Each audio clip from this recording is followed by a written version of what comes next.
Hey, this is John Leon Guerrero, and as part of our celebration of Veterans Week, we have a guest today who kicks ass on stage and off. He is country music artist, BlackHawk aviator, Chief Warrant Officer 3, United States Army, Ryan Weaver. Ryan's career's taken off like a Blackhawk. This year he played the Grand Ole Opry and Madison Square Garden, where he kicked off the Professional Bull Riders Tour.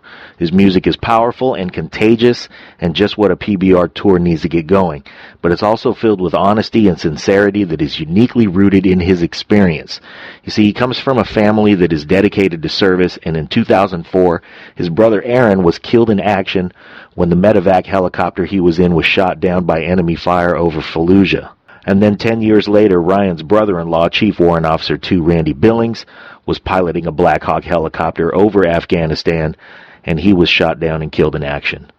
To this day, you can hear the fire of their ultimate sacrifice in Ryan's voice and see it in his actions as he strives to honor his brothers and his country in the songs he writes for our good time.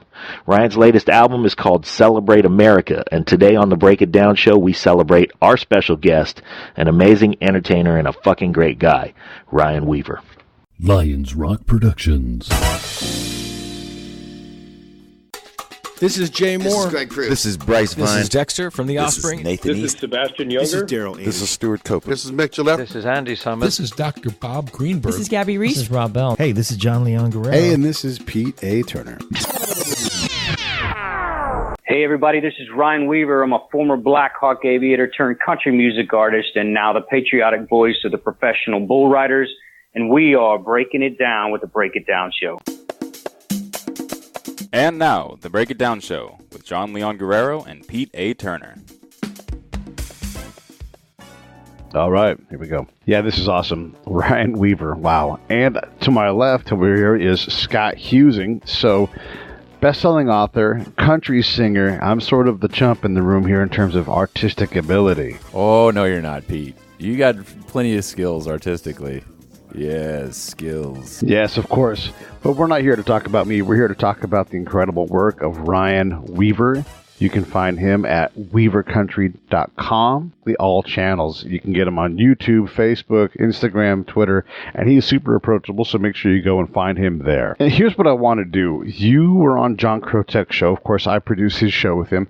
And so I want to sort of use his show as part one, and we want to get into a little bit the significant sacrifice your family has made. By the way, thank you for the service. You're the last guy we're featuring on Veterans Week, and so it's great to be able to close with all these super awesome veterans. The thing is, we have to talk about how you're a BlackHawk pilot, and both of your brothers, Aaron and Randy, went down and died in helicopter crashes, which ultimately took you out of the helicopter game. So, accounting for that, people should go listen to that story on John's show, Straight Outta Combat Radio. I'll put a link in the show notes. The key here is to talk about other aspects of your career, but I have to make sure we mention this, the unbearable sacrifice of being a double Gold Star family. I don't know how you guys get through it, and there's a lot of empathy, and folks care about that, and if I don't shut up, I'm going to tear up a little bit. But I want to thank you for your service, thank your family, and recognize their service and sacrifice, because without that, we really couldn't go forward. Well, I mean, I guess it's a matter of perspective when it comes to the significance of my military service, because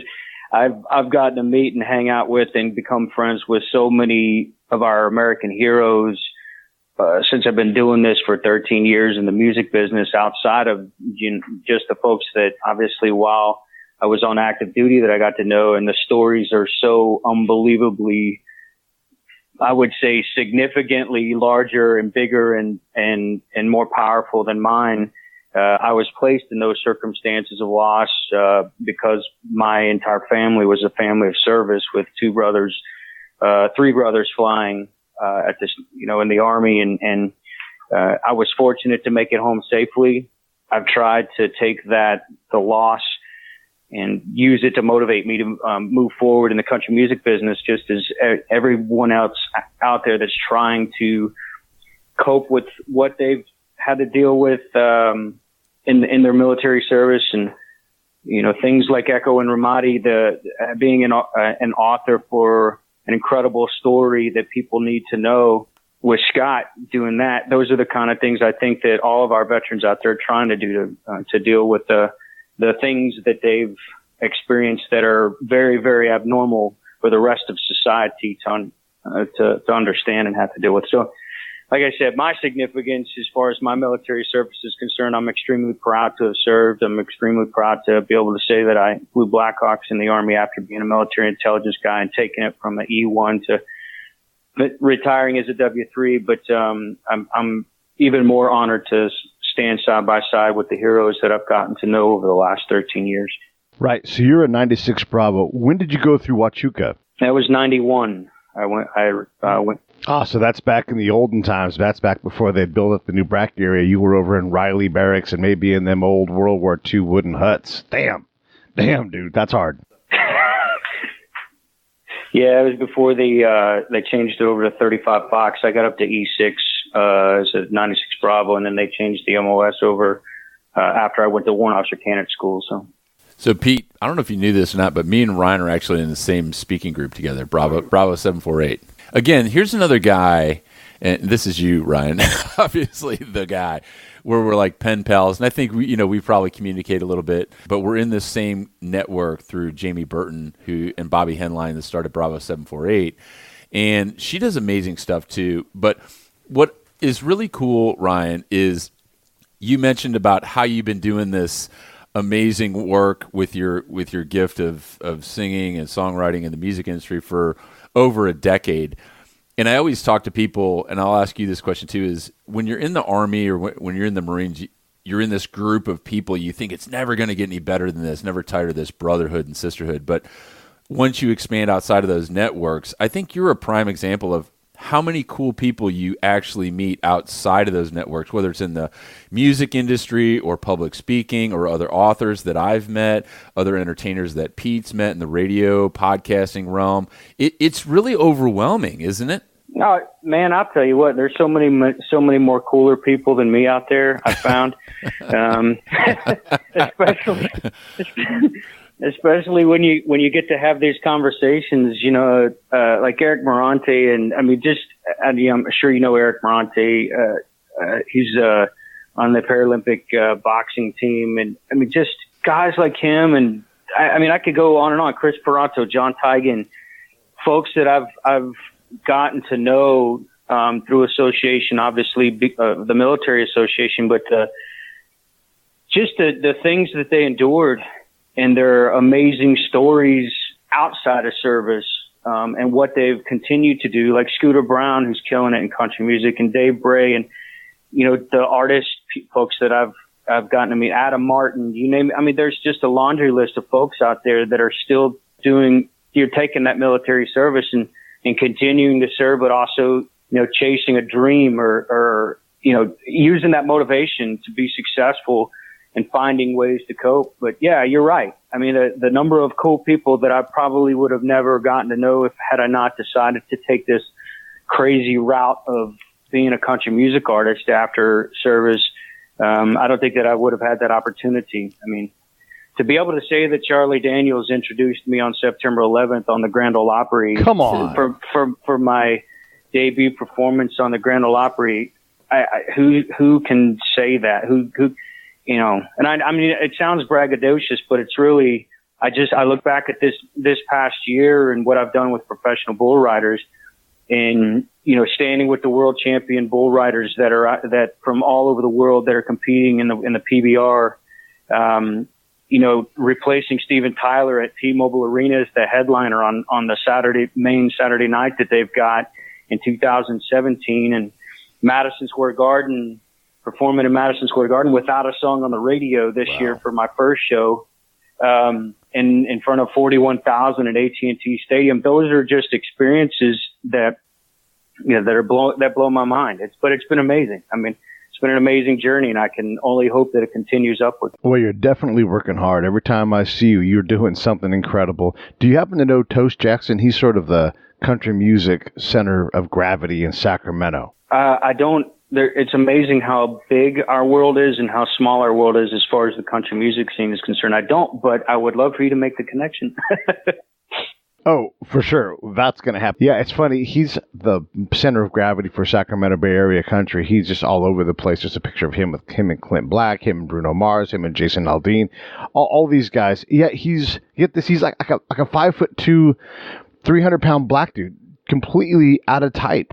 That doesn't go together for most listeners. Like Sacramento, California, and country music is like Peoria, Illinois, and good Mexican food or something, you know.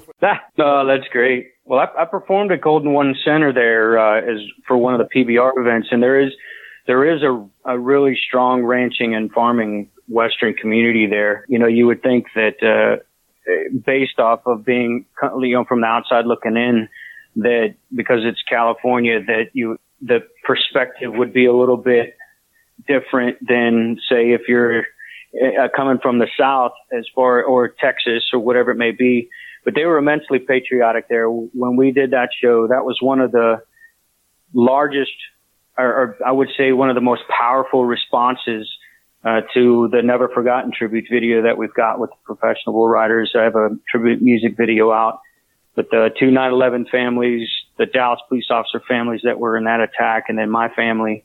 But the response there in Sacramento was unbelievable. It blew all of our minds because they were so loud and they were so energetic and responsive to it. I was very, very impressed. I don't think a lot of people realize that when they make that association with California too is, you know, one of my favorite shows growing up was The Big Valley with Barbara Stanwyck, and that was in Stockton. And Pete's a NorCal guy, so he gets it. But it is a huge rodeo and livestock and horseback riding and a lot of acreage up there. It's just amazing. So have you ridden it yourself? I don't ride bulls. I would not get on the, I mean, even when we do PR events, or I go in early for all, you know, pretty much every one of the ones that I've done, we've gone in early to do PR with the bull riders. They'll get a bull and put it in a pen, and one of the reporters will get on the back of it. And I'm looking at it going, I mean, those reporters, I mean, there's certain things that are the bull is trained to buck. They're beasts. That's what they do. They love it. But I won't get on the back of one of those things, man. All I got to do is hurt my leg, and then I can't get up on stage. Or something. Isn't that ironic? Like, so all the crazy stuff you do in the military, flying BlackHawk helicopters and, you know, going to combat, and then it does put things in perspective. But here's a guy like legit, you know, warrior, and then like you look at those bull riders or even the Bronco busting guys. That's a whole new level of crazy, isn't it? God, I watch what they do, and I don't know. I'm sure at the age that we are, we're not young pups anymore, but I've hurt myself falling down doing stupid stuff or whatever, mountain biking and whatnot, falling off of a stage. I mean, those kind of things. And I think these guys are on the back of a 2,000-pound car that's trying to throw them off and run them over. And they're flying 15, 20 feet in the air and landing flat on their backs. And then, like I said, you're on your back, and then this gigantic car is coming after you with horns trying to run you over. And it's just nuts. They're absolute. You got to have some kind of crazy in you to be able to do what those guys do. Because I'm sure wouldn't do it. And I'm going to tell you that right now. When I was in college, we had some friends who had a ranch up in the foothills in California. They raised longhorns up there, and you know, a bunch of lady longhorns walking around, no big deal. We got to feeding time, and actually, we were picking up our clays so that we wouldn't leave the clay in the ground and poison the ground in case they ever wanted to use that stuff for raising pigs or something. But we brought out these buckets that turned out to also be the feed buckets, and so this bull comes trotting over, and you know, they're like, whenever he comes, you just have to stand your ground, you'll be all right for the most part. But it's a longhorn, and it's a bull, and it's so intimidating. I mean, damn, longhorns are terrifying, especially when they really want to know what you got in that bucket. Yeah. The other funny thing, like you said, Scott, is you know, the three of us will go out. Like, hey, there's been a threat, and there's been bombs on every patrol that's left the gate for the last 5 days. And we're like, cool, let's go.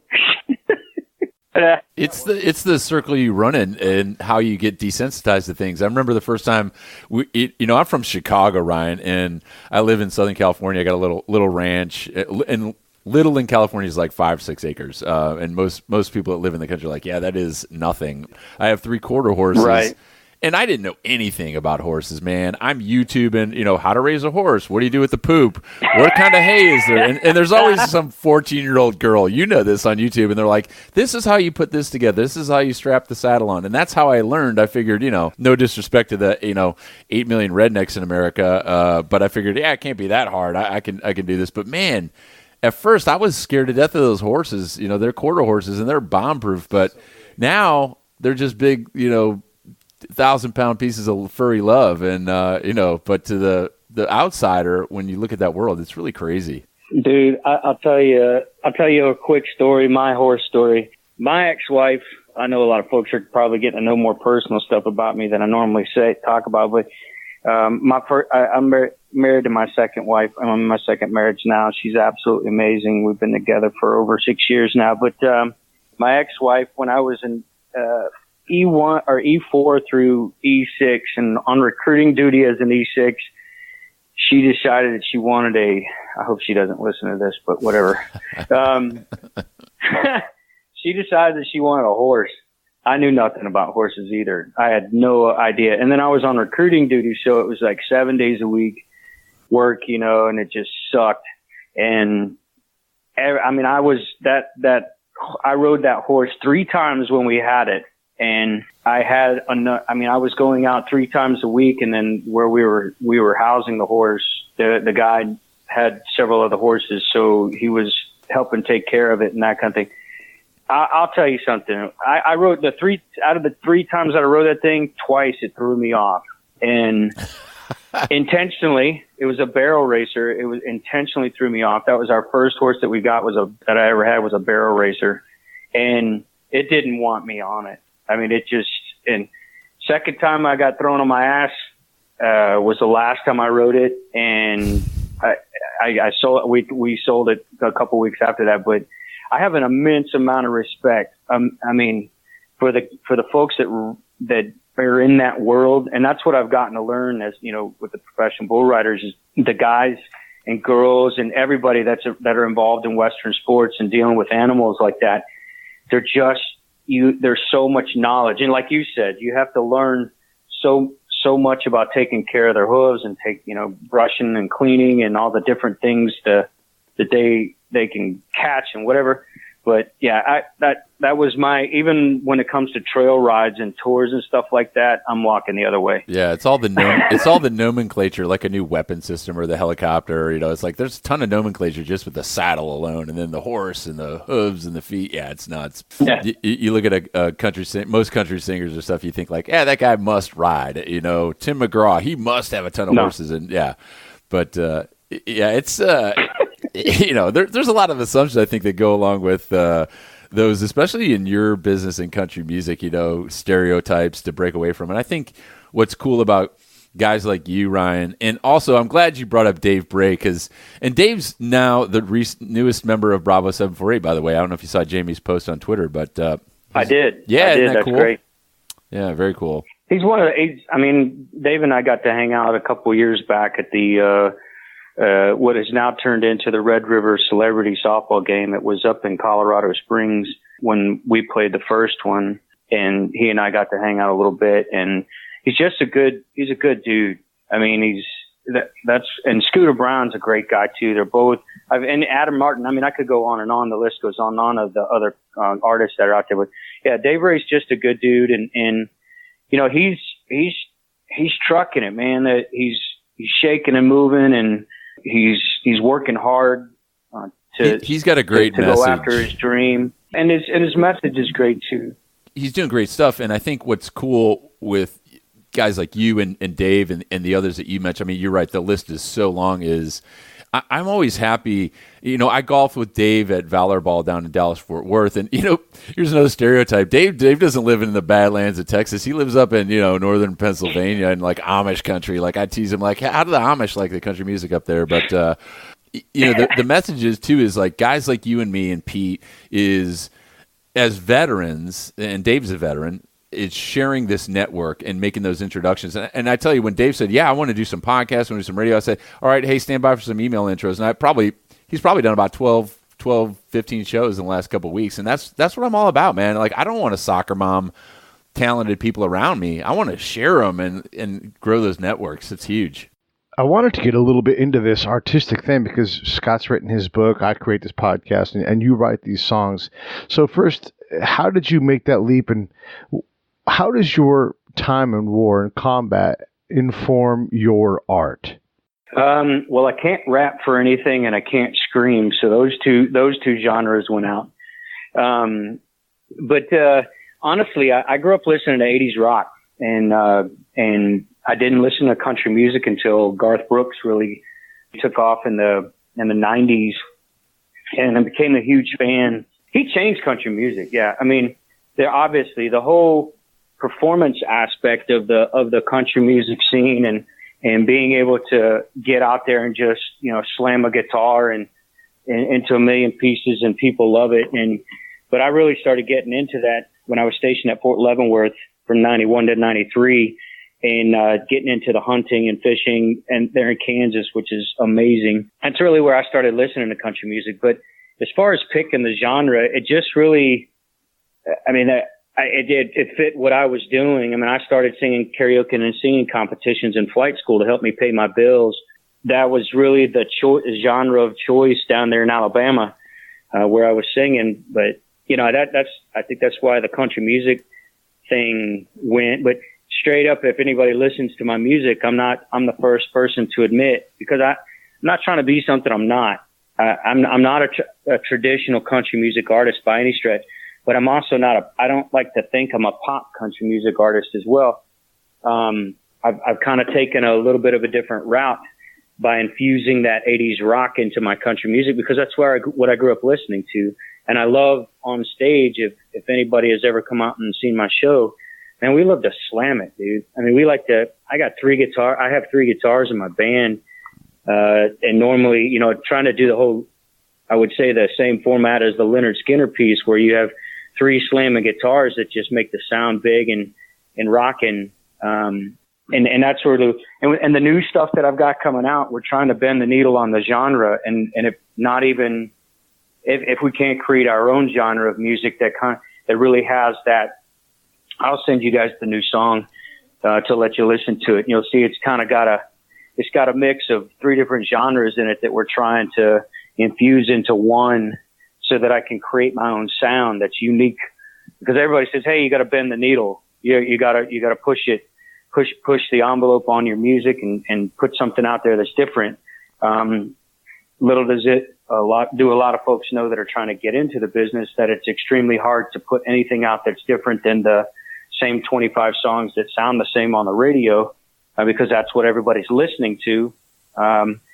But that's what we're trying to do. But as far as my military inspiration, the one thing that I steered away from in the business for as long as I possibly could, and it was simply because I was trying to market myself as an artist before I was a military service member, because there's a stigma and a stereotype attached in the music business to veteran artists.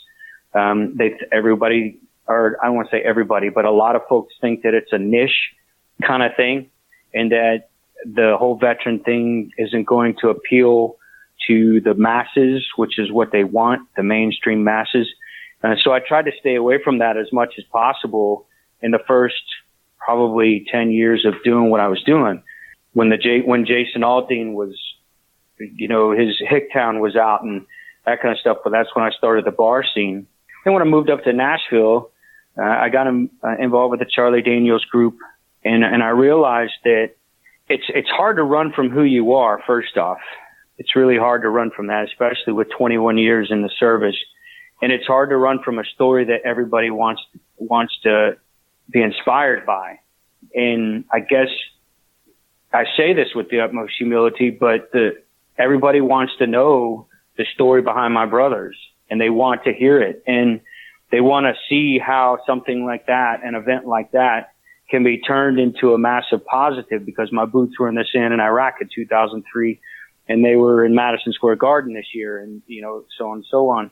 And I've used that loss to fuel it. So I can't necessarily say that up to this point that as far as music is concerned, I mean, if you listen to Crank It, Burn really was the first turn to, well, I recorded a demo for a song called 19, but we never did anything with it. But Burn was the first song that really kind of escalated or took my career to a different level.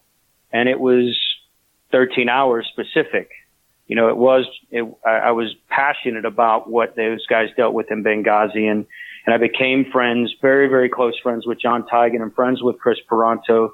I got to know Oz, you know, all of those, and telling that story, especially when the election time came around, that really kind of changed the route that I was taking with my music and did put some more military stuff out there. We do have, however, the new stuff that we've got coming out is kind of back to the mainstream. But the great thing is I feel comfortable about going back and forth on it now. I don't feel uncomfortable about overtly being a proud veteran simply because I'm trying to make it in the music business and there's that stigma attached, and I'm afraid it's going to limit my possibilities. Yeah, we don't get along very well right now, and I guess that's probably always a constant thing where politically we're going to be left and right of each other. But the thing that I really appreciate about what you're doing, I was reading your comments about having the honor of singing the national anthem and how there's tears in your eyes and where you come from when you sing that, and you think about the sacrifice and the willingness that Scott, yourself, myself, veterans have to go out and say, you guys stay here, we're going to go. You know, when you think about like guys like Chris Peranto, if you were able to tell him or Oz, those guys, before the whole 13-hour thing happened and said 2 of you weren't going to make it out of here alive, each of those people would have said, it'll be me. You know, they would sacrifice everything for the country, for each other. And it gets to be a good thing to be a patriot. It gets to be important that the sacrifice we make when it comes to being a patriot, being an American, being a veteran, and that song and what it means to us, that gets to be a really, really good thing. So thank you for saying those words, because it's easy to get mad at each other and point fingers, but we're better than that. Right. Man, I'm getting a little emotional just talking about it, but just giving respect and honor to those who've come before us, who've given us the same thing, and keeping that in mind, meditating on that. You know, when the anthem plays, what do I think about? I think about the sacrifice. I think about those dudes from the USS Indianapolis floating out there in the ocean, you know, having mission completed and going on to the next thing, and no one even knows they're out there. The sacrifice that they're all doing as they watch their friends drown and die from shark attacks. Or that guy in the Civil War who sees the American flag, the guy holding the American flag gets shot, and sees the next guy get shot. These guys keep getting, you know, shot holding the flag. And he's like, I'm the next guy, and I'll be damned if I'm not going to do it. That's what makes our country great, is to say, I'm the next guy to go ahead and give this a shot. And, man, thank you for saying that, because it really is, that gets to be a good thing. Yeah, I mean, it's, like I said, I think that, was it John Hancock did I don't know if y'all saw it on social media. He's got the walk that he did with the Bastards Road. I mean, I got to watch that and got to become friends with him.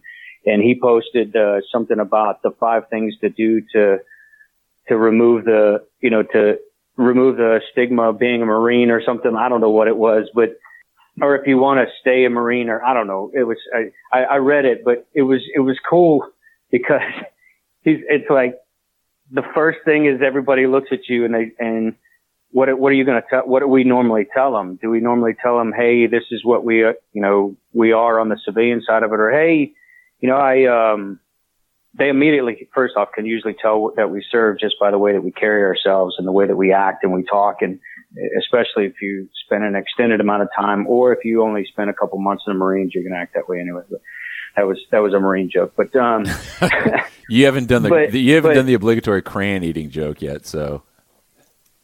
Yeah, you're coming in under the radar on that.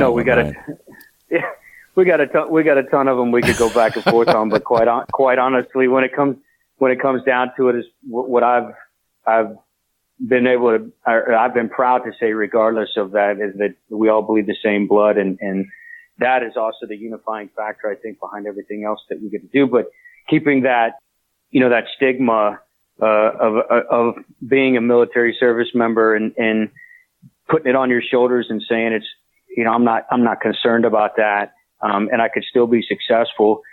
my hopes are that somebody asks me, what's your legacy going to be? And dude, my answers are always long because I go off on tangents, so I apologize. But the whole veteran thing, I say the whole veteran thing, and I say that that's the civilian perspective.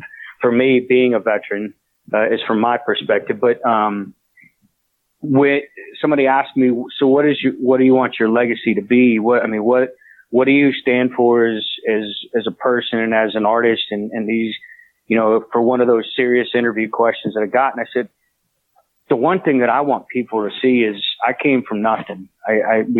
We were a family that didn't have a whole lot. We had a lot of kids in our family. We had love. And I came from nothing and served in the military. And here I am living a dream and chasing a dream because I can, because I have a choice. And I want people to be able to see that it's possible, that it doesn't matter where you came from and what happened to you and whatever circumstances were dealt to you. And I want our military service members that when they get out, they feel that they don't have a place, that they don't have a path, whatever it may be. I want them to see that they can make their own. And it doesn't have to be specific. I mean, here's another great connection you and I share is with Jonathan. And, he and Brian Morrison, putting Bastards Road together, I think is emblematic of, again, a success story of people that come from nothing or people that even have something and they suffer all this trauma. And in John's case, he goes through some of the worst combat when 2nd Battalion, 4th Marines was in Ramadi in 2004, deals with all that trauma, downs a whole medicine cabinet full of pills, almost tries to take his own life, and decides to heal by walking over 5,800 miles around the country to visit the families of the Marines that were lost during the first Battle of Ramadi. And now he's a success story. He's going to college in Arizona. He's got the documentary that he and Brian are putting together, and they're just doing phenomenal things. But more importantly, what I love what you said is when you come from nothing and you have success, but let's not forget, you have to apply yourself and you have to work for it and you have to be willing to sacrifice as a civilian and understand like, hey, what I did in the military doesn't automatically punch my ticket to get me on stage at the Grand Ole Opry or at Madison Square Garden. That takes work, man, and that takes sacrifice as well. So as all of us vets are sitting around here gabbing like how cool it is to do podcasts and write books and record albums, that takes work, and that's a strong message I think that you just hammered home. Yeah, I think one of the things that I'm probably going to make a statement that could, and I don't really care if it upsets people or not, but it possibly could. I don't know if the military specifically is what taught me my work ethic because, man, I worked my ass off as a kid in the watermelon fields in Florida, tossing Jubilee watermelons that were 70 pounds, and I was 70 pounds myself. As soon as I could earn a paycheck because we had nothing.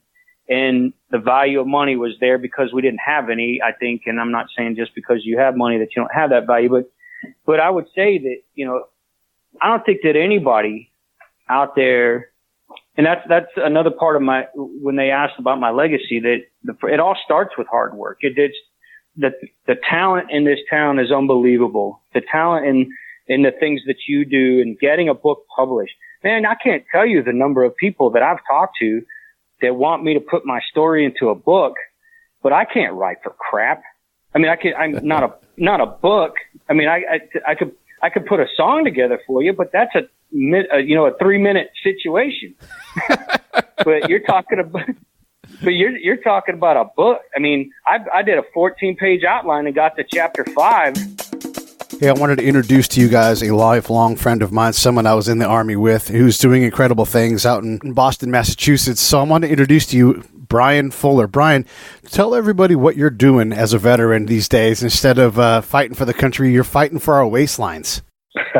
We're fighting for your health. We don't talk about waistlines a lot here, but we're definitely fighting for your health. Cardiovascular health, bone density health, strength, just overall conditioning. We're fighting for that.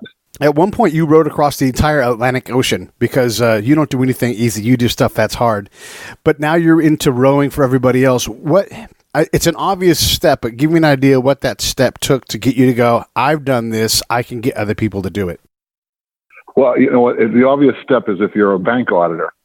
And then you look at you wake up one morning and decide, I hate my life and I could do anything else. And then it all just sort of comes together.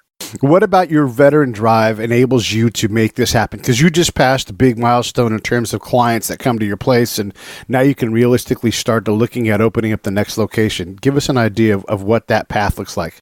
Whew, boy, that's just tricky. Every day I walk into the office and I have complete, what do they call that thing when you think you're a fraud, even if you're not a fraud? Mm-hmm. Imposter syndrome. That's what imposters. I mean, the total imposter syndrome every day. Even though I'm way, way, way ahead of the bell curve as far as like new fitness studios opening up, getting to profitability, I'm still every day. I'm like, oh, this is it. It's gonna fail. I actually had this. I went to this 25th anniversary party for this guy who owns a bar. A friend of mine. His name's Johnny. He owns a place called Johnny Flat Tops.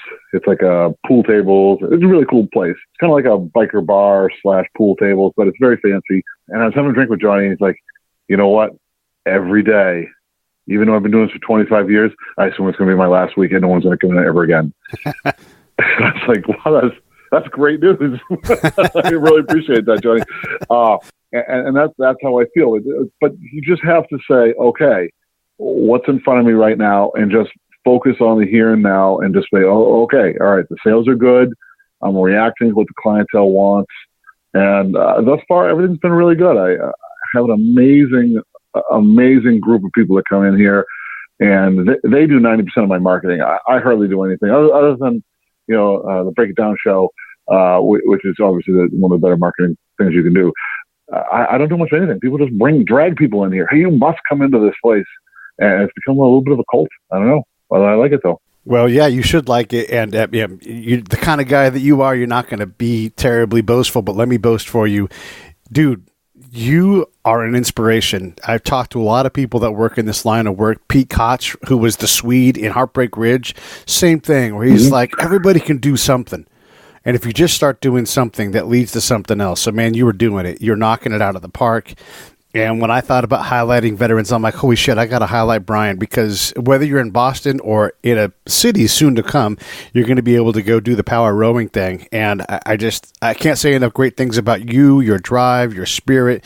You've always wanted to do something like this, and I think you've nailed it, and you are on your way to big things, man. So thank you so much for coming on and let me highlight you. Well, hey, I really appreciate it. And anytime you'd like me back on the show, I'd really love that. You got it. But you're talking about a book. I mean, I did a 14-page outline and got to chapter 5 of a book that, to tell my story from coming from a kid to doing what I'm doing now. I mean, that's an immense amount of work for guys. I mean, for you to do that. I mean, not just that, but then you look at John Hancock and promoting a documentary that tells an amazing story. That's an immense amount of work. First, he had to walk across the United States. That was no work at all. Nah. Nothing. No. He'll probably say the same thing. That was the easy part, because that's John. Yeah. The walk was the easy part. Then you get into being a filmmaker or writing a story, and that's the hard work. Yeah, the hard work thing is important to mention, because one thing we learned on this show is what it takes to get to that point, and it's not what you think. Like writing a good song, writing a couple chapters of a good book, having a good idea, picturing in your mind something that's really incredible that will sell. That ain't shit. Everybody has that. Everybody has a great idea. What makes a difference is getting out and doing it. And then what elevates the doing it is to continue to have those great ideas that stack up and continue to execute. It's nothing to think that you have something that's great. It's everything to go out and actually put the work down. So yeah, walking across the nation, that's just walking, but nobody else is doing that. So you get a chance to go out and you get a chance to write a book or speak or make a movie, whatever it is. Sly Stone said it best. We had him on early in the show. He said, if my music's not good enough, I don't deserve to eat. That's what all in sounds like. If you aren't willing to go that far, to go all in, to work that hard, your peers are, and they're going to whoop you. Well, dude, I think the one thing that I tell everybody, I get folks that message me all the time, like, hey, I'm getting my kid into the music business, and they're really super talented, and they can play multiple instruments and those kind of things. And I don't dismiss that one bit, because I know how much it means to, especially when you first get started, to have people tell you, you can do it, you can make it, those kind of things.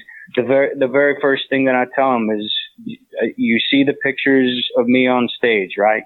You see the pictures of me in these arenas. You see the pictures of me with these famous people, whatever it is. You see all this stuff that I'm posting on social media, my own t-shirt brand with, my own cowboy boots, all these things that I've got that you see me posting on. That is 5% of what had to happen, or what is happening in my life, to have those things that I can post on social media. Maybe 5%. That's the outcome. The 95% of the rest of everything was working to get to that outcome. And that's the part that they have to understand, that it's the business and the work ethic that you have to continue to get where you want to be. You just have to be willing to put that work in. That's good 100% perspective. Agree with you. Yeah, that's good perspective. And what you were talking about earlier, too, of how you kind of had to close the door on being a veteran, because you understood, like, hey, that's what I did. That's who I was. That's not what I'm doing now. And that's not where I want to be in the future, because you're retired. How did you feel about that, knowing, like, I have to compartmentalize a piece of a large part of who I am to do this next thing? And then when you're in the music industry, it's tough. Any of these artistic industries are tough, and there's a lot of competition. And I'm sure some of your military service prepared you for that. But you do reach a line between, you can write the greatest songs in the world. You could have a footlocker full of great songs, but if you're not willing to get them out there and share them, no one will ever know. And then you reach this point where you cross this line, or you approach this line of feeling a little bit slimy and gratuitous on how to market and who to reach out to and ask for endorsements. How did you deal with that when you crossed over?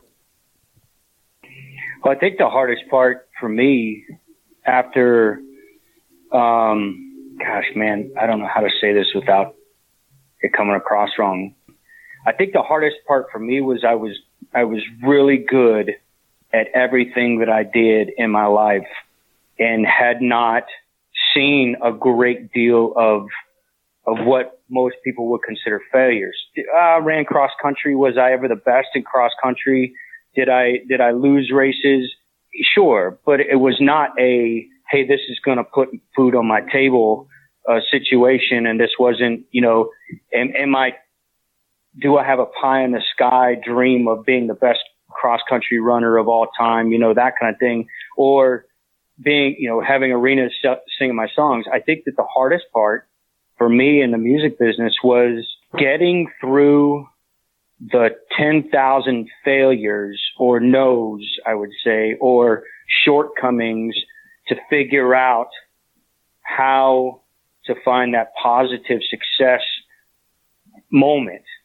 I think that was the hardest thing. As far as the marketing, and that's my mind, man. I wake up in the morning thinking about what I can do to, how I can advance my career. And so, I was just on the phone with Trey, he was my bass player. Now he's my rhythm guitar player. You guys have probably seen the pictures of him. He's got the big gray beard. He does his Trash Talk Mondays from the Rockin' Little Farmhouse. He does motivational Monday things. You guys check him out on Facebook. It's called the Rockin' Little Farmhouse. But anyway, Trey and I were talking this morning, and he said, man, the one thing that I don't understand, or that I try to wrap my head around, is that you are a walking billboard for anything that you believe in and that you get involved with, no matter what it is. If you look at your social media, there is absolutely no question that you are a 9-line artist.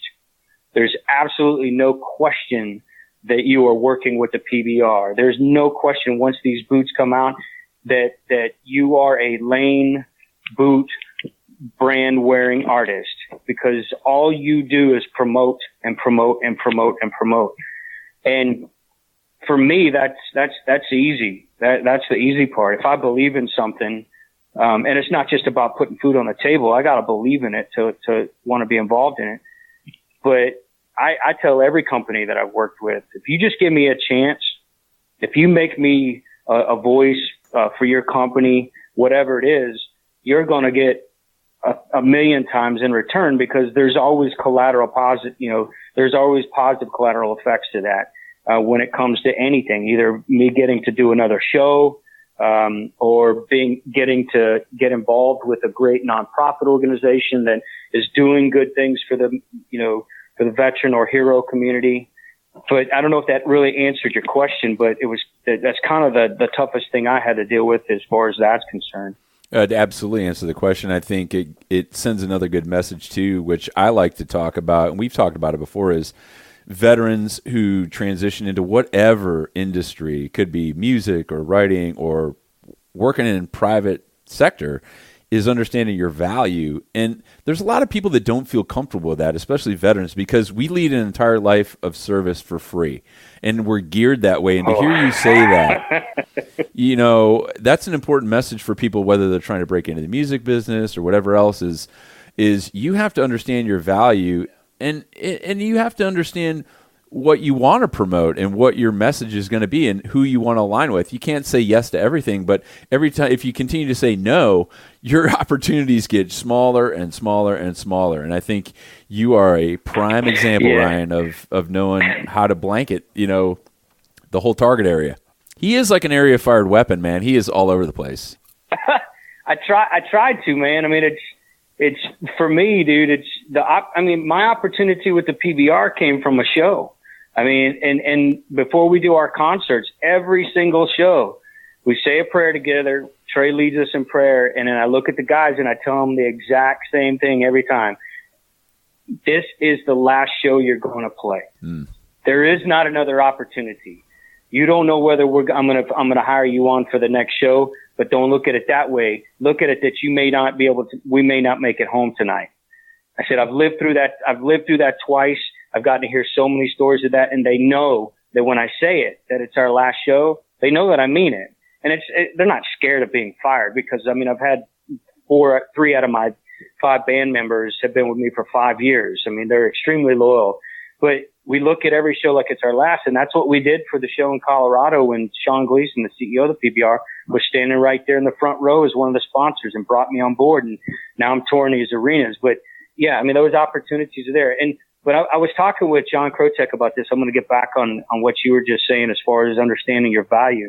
I think that one of the toughest things for me to do is pay out of pocket or be asked to pay out of pocket for a military event, supporting event, pay out of pocket to bring my band to a military supporting event, knowing that it's taking money out of food off of my table. When it gets to the point to where it's expected, because you're a veteran, to do what you're a professional at for free. I volunteer for as much as I can volunteer for, and I will volunteer. And I don't mean to say this in a negative manner, like everybody does this, is this way. But John and I were talking about it. You get to the point to where when is your value and the amount of time and effort and work that you put into your profession, when is that reciprocated from the folks that look at you as an artist before they look at you as a veteran? Yeah. How many times coming up through your career did your friends, especially your friends or those on the outside, say, "Hey, Ryan, so how's that songwriting thing coming out for you?" And you're thinking in the back of your head, like, "You mean my job?" Totally true. Oh, that little that little guitar twanging thing you do. Oh, you mean my job? That's what I do for a living. People don't. Hey, man, I think the best one. Hey, dude, we got this awesome event that we got coming up, and every year we've raised like $2 million for the veteran community. And would you be willing to buy round trip tickets for 6 people, hotel rooms, and play for free for us? And then I think to myself, hold on a second, didn't you just say you made $2 million? Yeah, they totally just tipped their hand. Yeah, totally just tipped their hand and then want you to jump in and it was, but that's what and don't get me wrong, it's not a thing. It's not like I don't want to help my brothers and sisters in arms. I do. I mean, that's what our message is. Half the time, or 3/4 of the time, out there supporting what we're about and telling the stories of those our brothers and sisters in arms, so people can understand our community. I get it 100%. It's just that's been a tough one. It's been a real tough one for me because I've turned down opportunities that could have probably done some amazing things for me. And then I've accepted some opportunities, to do things with veteran nonprofit organizations primarily that it was easy for me to do it. Either way, I could have supported, a veteran nonprofit organization helping veterans, but it was, when you turn them down, like you said your opportunities get less and less and less, but what can you do whenever you have to? Yeah, when you have to be willing to say no. Just because you can. Yeah, you have to be willing to say no to some things because it again, this being your profession, you have to know what's right for you and if it's serving your interests as well. And again, as veterans, we're always geared to like try and help people that can't help themselves, and you don't want to say no, and you think it's the right thing to do. And there's even been some times where I've jumped on a speaking gig or something, or I've gone out and done a signing, and I'm like, no, I'm not going to make any money doing this, or it's not, it's kind of a pain in the ass to drive up there, fly out there. And I always meet one or two cool people out of it, and that sometimes is enough for me. But for the most part, you have to serve yourself too, because this is an Army adage, Army of one, right? You've got to serve yourself. But guys like Ryan and Jonathan, all the whole laundry list of guys we talked about today, they're all involved in helping other people still, through their charities or through outreach and like Ryan doing stuff at bases. And if it's practical, I think you have to say yes, and we want to say yes, but at the same time, when someone says, we netted $2 million, but we can't pay for anything, you're like, I'm booked that weekend. Thanks, brother. I want to get an idea, but I want to go back to the artistic side of things. And I want to get an idea about your song well and how these songs come to you. Do they come to you in the middle of the night? Do they come to you in one piece, like just a straight download from your inspiration? Or do they come in some other way? Can you talk to us a little bit about how you do it? We have a song called, goodness gracious, that's actually that's a huge question. And Pete gives Scott sideways eye. Yes. I guess Scott probably was listening to that question. And it's like, how does this chapter come to you, and how does this? And I know that there's a structure and that kind of thing for writing stuff. But every circumstance is different, really. But I'll be sitting, like I was on a plane going down to Florida. My mom was not. She was sick, and I was thinking about the years that she's supported me and without question and always been my cheerleader. And she's been in my corner since I started this and, through the ups and downs, you name it. Of course, it's my mom. She's been there. And then now she's in a fragile state and I'm concerned and I'm sitting there and I'm thinking thinking about having her in my corner and or not having her in my corner because she's getting older. And then a song idea came from that, and something to express the way that I felt about losing her or not having her in my corner kind of a situation. And then, then there's other ones, we have a song called Like a Love Song that we do in the show, and it hasn't been recorded yet, but it was, the first song that I ever wrote with Craig Wilson, who I co-wrote Burn with as well. He's the acoustic guitar player in the music video.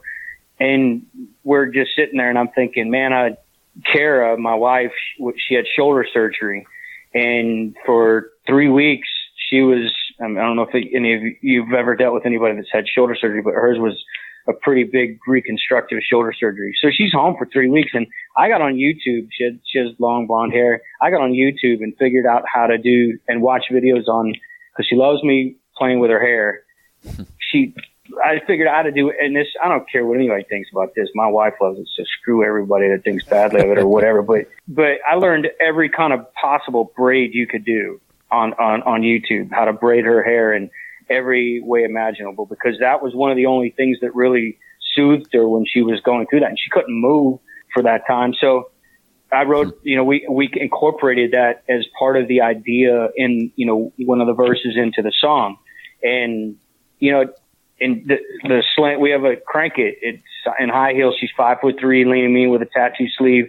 I mean, back when we wrote that song, you know, and I still, you know, tattoo girls and that kind of stuff. They're badasses, and that's what I wanted to write. We wanted to write about it. But as far as the melody and that kind of stuff is concerned, that's usually and the lyrics. It's all a collaborative effort. I haven't ever written a song by myself. It's always been a collaborative effort with the co-writer because I love different people's ideas when it comes to that songwriting. So that's kind of, I guess, the best answer I could say. It comes from all different places, really. Let's talk a little bit about your product lines. You've got your T-shirts, and honestly, I've got a little bit of FOMO and a little bit of jealousy that you have your own cowboy boot brand. Man, since I started doing country music, I wanted to have my own cowboy boot line. And I posted, we got Tommy Lahren a pair of them, the girls pair, and she posted about it, and I posted on my social media about it. But Lane Boots, I did a press conference with the PBR down at AT&T Stadium in Arlington, and Lane Boots were there, and they saw that I was wearing a pair of the Corral boots that I've got, and I've leather dyed them red, white, and blue. And she's like, I see that you got some Corrals on. What do you think about having your own boot line? I said, I've been dreaming of having my own cowboy boot line come out since I've been doing country music. And they're a smaller company, and I like it that they're a smaller company, a boutique company. The boots are super high quality, hand stitched, and very patriotic for my first design coming out. Obviously, they gotta be patriotic. I'm excited about those. It's if you look on my Facebook page at Ryan Weaver Country, we posted about them. Super sexy, and they got the Weaver Country logo on the back, on the heel. So that's pretty cool to see a pair of boots with that. And then right now, I signed on with 9 Line Apparel. I switched over from another T-shirt company that you guys knew about, but I'm a diehard, loyal 100% to the brands that I represent. So I'm signed on with 9 Line, and we have 2 designs that are out right now and a third one that's about to come out. We just got started with the designs. You know, the 9 Line fan base has to kind of they got to get familiar with who I am and that kind of stuff, because we were extremely successful with the previous brand, after, you know, several months of being with them. And I can only see this going through the roof, because the 9 Line Apparel, that company, if you don't know anybody from that company, or if you haven't gotten to meet anybody from that company, every single person there is just incredible. Very, very, it's like a family environment. And Tyler and Matt and Rich and all the guys that are running the show over there from the top down, their social media, you name it. I'm just super excited about being with that company. Plus, they're really promoting me as a 9 Line artist, an endorsed artist for 9 Line. And man, I tell you, our T-shirt designs that we've got coming out are going to be pretty killer. So I'm excited about that. That Ryan Weaver W, is that inspired by Waylon? Did you do a little lifting? Straight up, back in 2006, I had the head designer for all of the graphic arts for Budweiser, and I think it was also Universal Studios at the time. I needed a logo, and she drew up a logo that was the metallic Ryan Weaver that we put on everything, and she drew it, and that's just stayed with me since 2006, and I've kept it. Now we're trademarking it. Should be trademarked here pretty shortly. So I would like to say yes. It looks badass, though. Yeah. Well, I'm glad we got to do this, Ryan. I mean, great talking to you today on Break It Down Show, and hey, look forward to more great things coming from you in the future, brother. Scott, there's no reason why you and I have not stood on a stage and talked to people together. There's no reason. We got to make that happen. Yeah, I'm telling you, I think that, dude, I mean, seriously, I think that you and I have, I've watched everybody with Bravo 748. I mean, there's so many great speakers. I wish that we could just do a huge convention with all of us together and incorporate some entertainment to go with it. And I think it would be, you know, pretty killer. So, but yeah, thank you guys so much for having me on the Break It Down Show. You guys have been great. I know my answers are long-winded, but when I start talking to brothers in arms, it always seems to turn into that. No, that's all right. The audience wants to hear from you, and a little less from Scott and I. All right. Well, listen, we've had you for about an hour. Just so thank you, first of all, for coming on and being such a square dude. And I really dig what you're doing. I love the hustle. I love how hard and how passionate you are going after it, all the branding, everything else. Just thank you. Thank you for your service. Thank you to your family for their sacrifice. And seriously, when you come down to Southern California or California anywhere, let's get together. You, me, Scott, whatever. Let's go and do some more of this, because this kind of fellowship, it's healing. It's good for the audience to hear. And man, I just can't get enough of you. So thank you again so much for coming on. Man, thank you so much for having me, and I really, really do appreciate the invitation.